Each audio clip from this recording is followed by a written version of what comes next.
ایک غیر ملکی معزز مہمان نے ہمیں وائلڈ لائف کے تحفظ کا درس دیا تو یاد آیا کہ کس بے رحمی سے انگریزوں نے ہندوستان میں شیروں اور وائلڈ لائف کا قتل عام کیا اور تقریباً 80,000 شیروں کا شکار کیا۔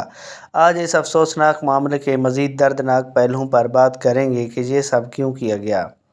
دوستو، پروفیسر جوزف سرامک اپنی کتاب میں لکھتے ہیں کہ برطانوی راج میں ہندوستان میں شیروں کے اس بے رحمانہ شکار کی ایک وجہ ٹیپو سلطان سے انگریز کی نفرت بھی تھی۔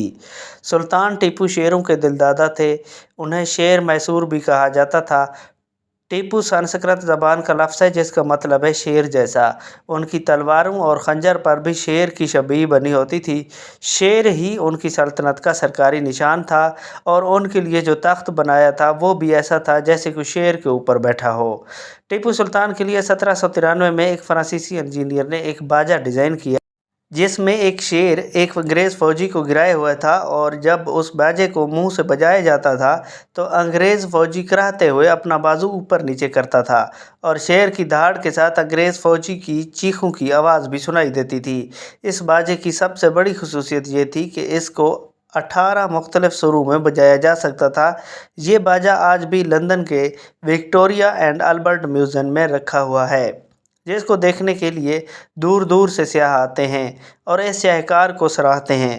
چنانچہ ٹیپو سلطان کو شکست دینے کے بعد انگریز نے ٹیپو سلطان کو آؤٹ ڈو کرنے کے لیے شیروں کا بے رحمی سے شکار کیا کہ لاکھوں شیر جہاں پائے جاتے تھے وہ برطانوی راج کے اختتام پر محض چند ہزار رہ گئے۔ وحشت کے اس سارے کھیل میں شیر میسور کی تذلیل مقصود تھی، چنانچہ سلطان ٹیپو کے میسور میں ہی وین انجا نامی ایک فرم قائم کی گئی جو شیروں کو حنوط کرتی اور کھال میں بھوسا بھر کے جانوروں کے ماڈل تیار کرتی۔ یہ کام کہیں اور بھی ہو سکتا تھا، لیکن میسور سے بڑے شہر بھی موجود تھے جہاں کی مارکیٹ کے امکانات میسور سے کہیں زیادہ تھے۔ چونکہ مقصد سلطان ٹیپو کی نسبت کی تذلیل تھی، اس لیے یہ فرم میسور میں قائم کی گئی۔ میسور میں وحشت کا یہ کھیل کتنی شدت سے کھیلا گیا، اس کا اندازہ اس بات سے لگائیے کہ صرف 43,000 شیروں اور 30,000 اس ایک فرم نے چیتوں کی کھال کو پروسیس کیا۔ جس شہر میں شیر میسور سلطان ٹیپو کی یادیں بسیرا کیے ہوئے تھیں، اس میسور کے بازاروں میں اور چوراہوں میں شیروں کی کھالوں کو خشک کیا جاتا، ہندوستان بھر سے شیر مار کر ان کی کھال میسور بھجوائی جاتی۔ جارج یول نامی ایک برطانوی افسر نے ہندوستان میں 400 شیروں کا شکار کیا اور قیام کے دوران 300 شیر مارے، یعنی صرف جعفری نائٹنگل نے 700 شیر مارے۔ دو برطانوی اہلکاروں کے ہاتھوں 1924 میں امریکہ کے بریگیڈیئر جنرل ولیم مچل وائسرائے کے مہمان کے طور پر بھارت آئے تو انہوں نے یہاں جانوروں کا بے رحمی سے شکار کیا۔ یہ وہی ہیں صاحب جنہیں امریکہ میں father of the air force کہا جاتا ہے اور بعد میں جن کا کورٹ مارشل ہوا تھا۔ انہوں نے اسی سال نیشنل جیوگرافک میگزین میں ٹائیگر ہنٹنگ ان انڈیا کے ایک مضمون میں لکھا کہ گزشتہ 3 دنوں میں ہم نے اتنے زیادہ جانوروں کا شکار کیا کہ ان کی کھالیں خشک نہ ہو سکیں، چنانچہ ہم نے یہ ساری کھالیں ٹرک کی چھت پر ڈال دیں کہ راستے میں ہی خشک ہوتی رہیں گی۔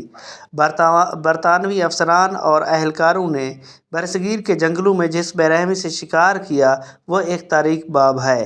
گاندھی اوروان معاہدے والے وائسرائے لارڈ اوروان کے بارے میں کہا جاتا ہے کہ 10,000 بھیڑ تیتر مارے تھے۔ راولپنڈی میں انہوں نے ایک ڈپٹی کمشنر صاحب پوٹھوار کے 40 ہرنوں کا شکار کیا۔ علاقے میں ایک روز میں میرے خیالات کا یہ سلسلہ بہت زیادہ ہے۔